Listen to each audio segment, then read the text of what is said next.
Many people out there have issues within the way that they form their own identity,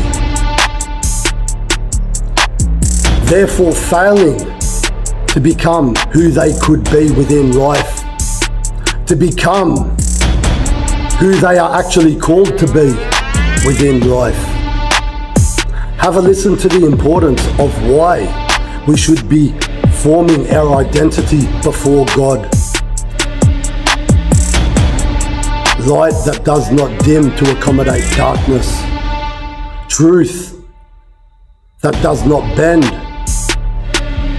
This will give us the most solid foundation for us to form our identities upon.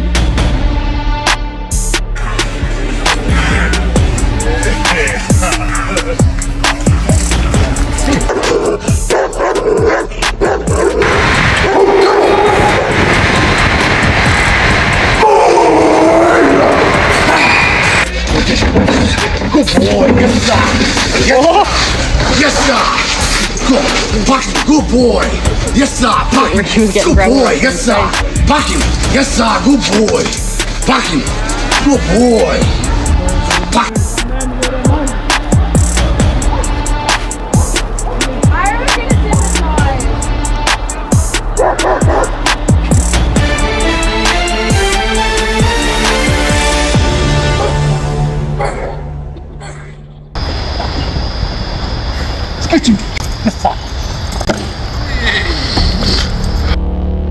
You become what you bow to.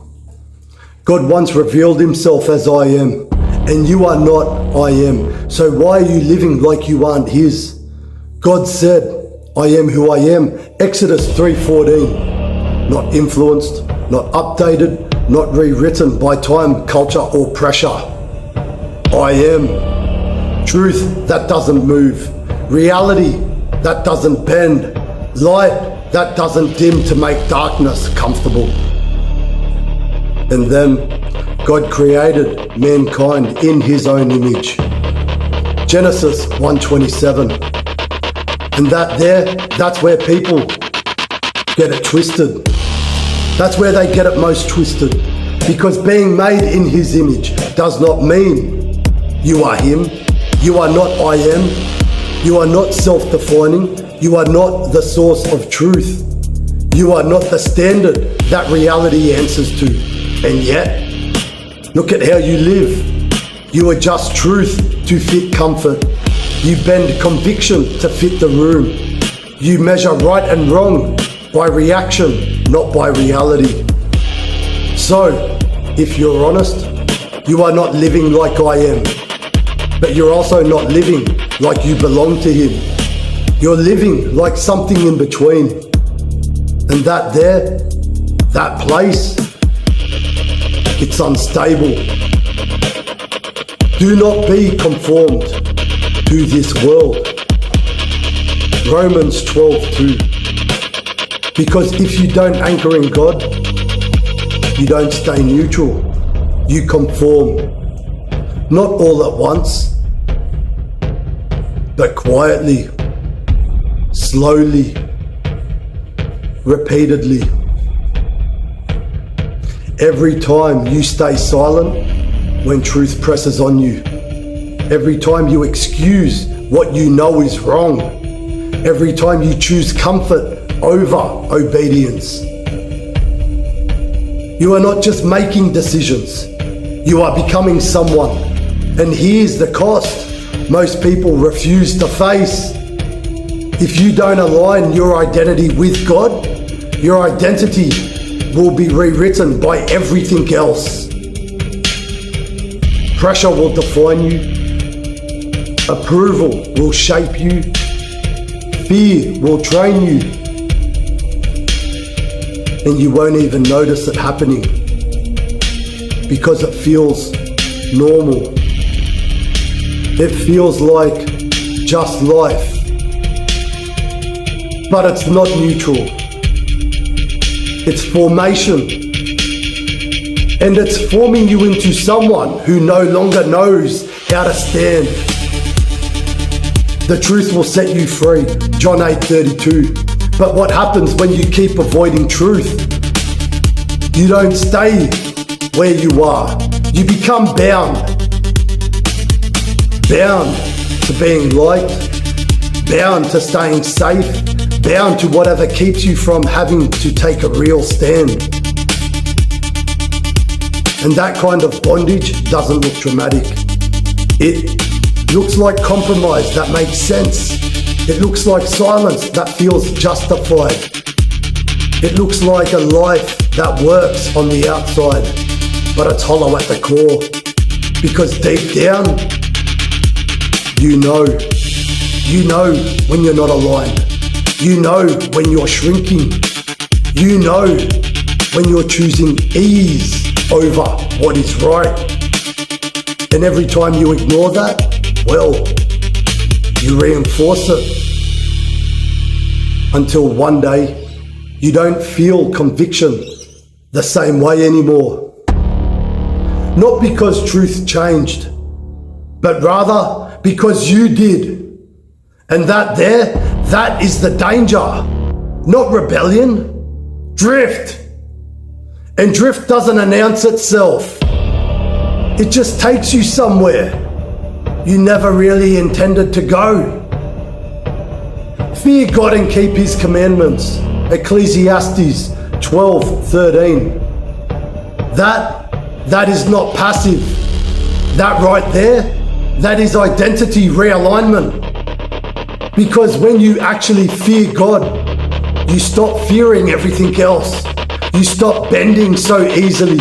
You stop negotiating truth. You stop outsourcing your convictions to whatever is easiest within the moment. But that comes with a cost. It comes with a real cost.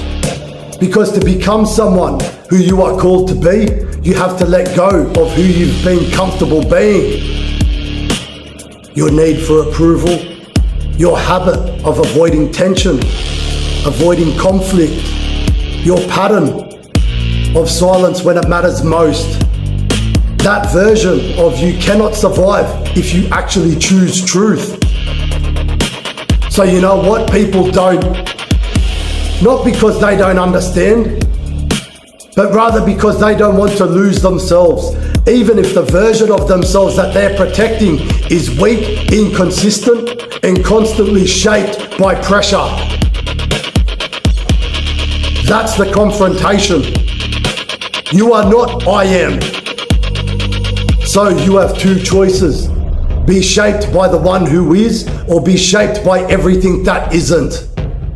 There is no middle ground. Because one produces clarity, the other produces confusion. One produces strength, the other produces dependency. One produces identity, the other slowly erases it. So stop asking what is acceptable. Stop asking what will keep things smooth. And start asking what aligns with the truth of who God is. Because if he is I am, then truth is not flexible. And if you are made in his image, then your life is not meant to be reactive. It is rather meant to be aligned. That means you don't shift when pressure comes. You don't rewrite truth to stay comfortable. You don't pretend not to see what is clearly wrong. Not because you're strong on your own, but because you are anchored in something that does not move. And that kind of person, well, that kind of person cannot easily be shaped by fear, cannot easily be controlled by approval. You cannot easily be rewritten by the world around you. Not because you are I am, but because you belong to him. So be honest. Where are you conforming? Where are you silent? Where are you choosing comfort, knowing it is costing you something deeper? Because it is costing you. Right now, it's costing you clarity. It's costing you conviction. It's costing you identity. And the longer you ignore it, the harder it becomes to even recognize, until eventually you don't question it anymore.